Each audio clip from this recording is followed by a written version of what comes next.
Thank you, Chairman, and thank you to all of our witnesses that are here today.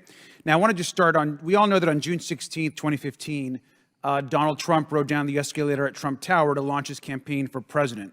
And I want to remind us what he said that day, and I quote, "When Mexico sends its people, they're not sending their best.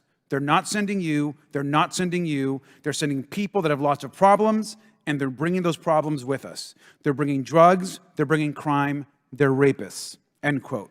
Now, we all know that's who Donald Trump is, and he controls the Republican Party, so we are here today.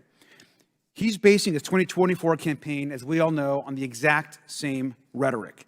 Now, just weeks ago, Trump referred to immigrants who enter the country illegally as, quote, animals, nearly half a dozen times. He literally said, and I quote, "Democrats say, please don't call them animals, they're humans," Trump said. Quote, "I said, no, they're not humans, they're animals," end quote. He's also repeatedly claimed that South American countries are emptying their what he calls insane asylums and mental institutions to send the patients to the U.S. as migrants.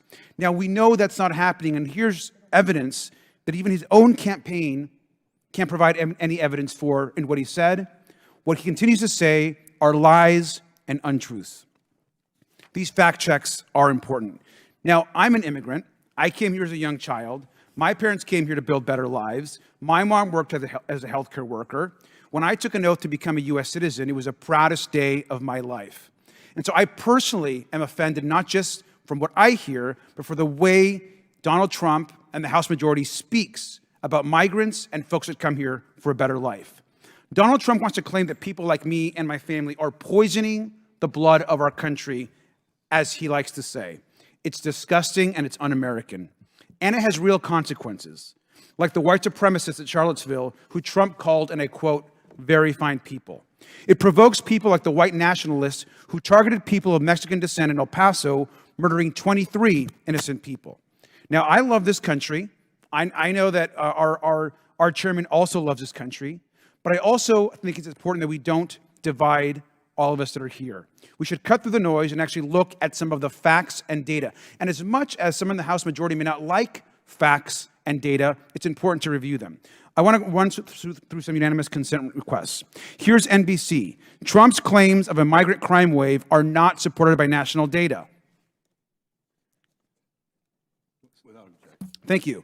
Here's a second one, ABC, and I quote, "No, migrants are not driving a surge in violent crime, as Trump claims." Thank you. Here's another one, USA Today. "No, migrants aren't more likely to commit crimes than U.S.-born, despite Trump's border speech." No objection. Thank you. And if you prefer maybe academic sources, here's research from Stanford, which looked at 140 years of data. 140 years of data, and finds conclusively that migration does not increase crime.